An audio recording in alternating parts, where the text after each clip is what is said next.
بسم الله الرحمن الرحيم. ياسين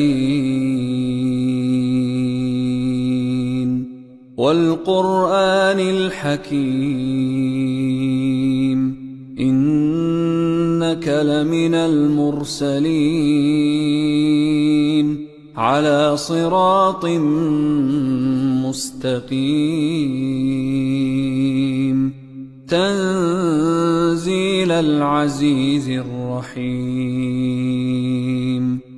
لتنذر قوما ما